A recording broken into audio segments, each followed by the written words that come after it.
And, Brand this morning is such a strong ITV brand that at times you get the impression it's the only programme that's being made on ITV. I mean, it's taken up so much time and energy. The idea that you would dismiss it as a mere sort of daytime magazine frippery doesn't seem to be the case. It's treated with enormous significance. And as Caroline's just said, there's a parliamentary inquiry to come. Do you think that this morning brand is bigger than any of its presenters after all these years? Well, I think the very fact that it's called This Morning and not Richard and Judy or Eamon and Ruth and Holly and Phil has to a certain extent been a great asset and has rescued the situation to a certain extent. It is greater than its parts, but this brand has lost a key ingredient.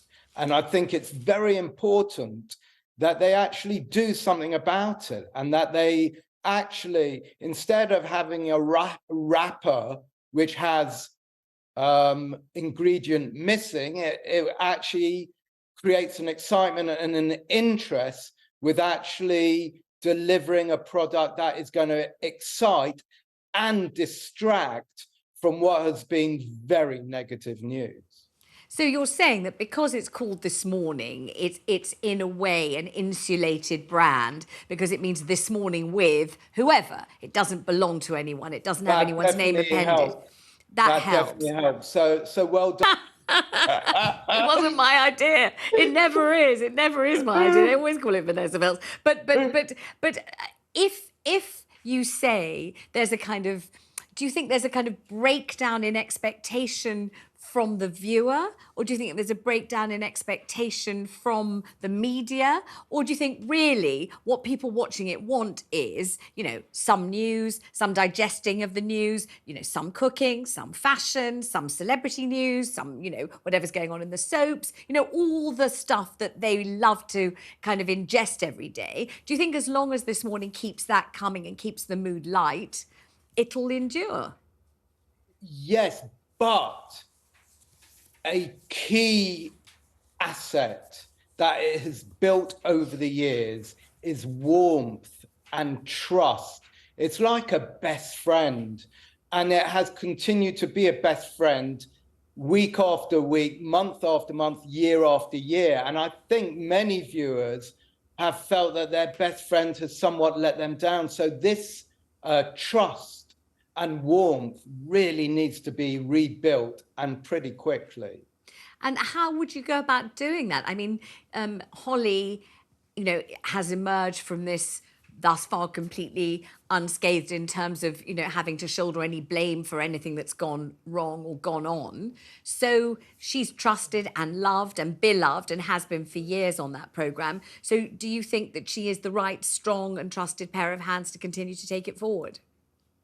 She is an important anchor for the brand currently, but I think the management may have missed a few things. Firstly, I think the choreography of this breakdown has been atrociously managed. Oh, really? What do you think should have happened instead?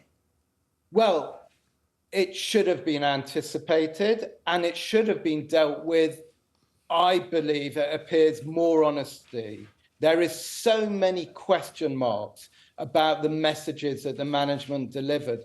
Really, was Phil fired because they were becoming the news? Because I'll tell you one thing, since Phil's left, they've still very much been the news. I think that firstly, it could have been curated in much more elegant fashion. And secondly, I think a new excitement, yes, can keep Holly there as an anchor, but I think the news could have been better managed by potentially introducing a new partner. I don't know whether it would be Gary Lineker, whoever.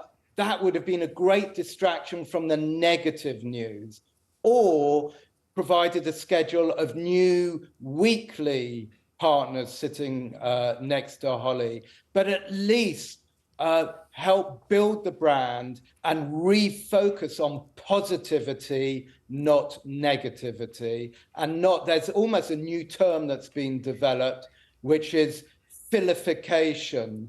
I mean, the vilification of Phil has been so great that there's just been a bleakness associated with the program, which is meant to be about brightness, warmth, happiness, entertainment, and trust. Yes. We need to refocus on that. That is the issue. What you don't want is people who turn on the show to enjoy it, to have a bit of information, to have a little bit of entertainment, to have a little bit of stuff to talk about at dinner time, to, you know, to think, oh, yes, I do like those shoes. I don't like those shoes. Gosh, I've always liked that actress in that role. And now she's playing a new role. Great. I'm definitely going to watch it. All the sorts of things that happen on that show. And some are very emotionally stretching, actually. Sometimes there are people, you know, who are suffering with a terrible illness, or people who've been bereaved, or people who've had a horrible life story that they're telling, and that's so that people can relate to it and can learn from it and you know, can empathize. So it's not always just froth and kind of trivia. It can often be very stirring stuff, actually. And but also it's they have done in a warm and way. positively engaging fashion, whereas here the aura has been almost toxic, and we don't want to wake up to that type of a world. So it's important to re-establish a kind of ease, because you don't want to turn on and worry about the presenters. You want to turn on.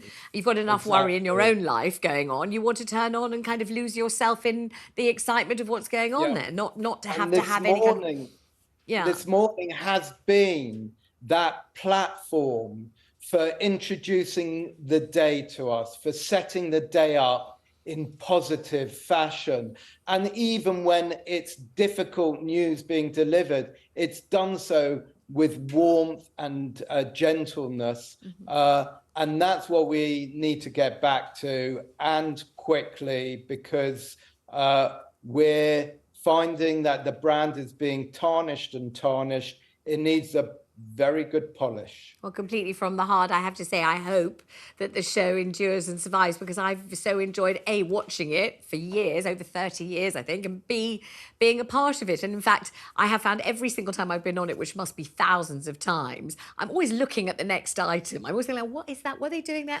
Oh yeah, that thing. That's the... I do like it. I always find it to be a kind of like an ornament on life most of the time. You know, kind of an interesting thing that you can kind of just, you know, observe or see. I always think it's very cleverly put together, and it's always, you know, very diverting, and you know, and I think people get a lot out of it. So personally, it's brilliantly produced, really engaging. It's a friend who hasn't let me down, and that's why it's almost appears like a Mona Lisa, which has suddenly had its canvas slashed. It's all the more impactful when something that appears so unblemished suddenly goes wrong. Marcel, thank you very much.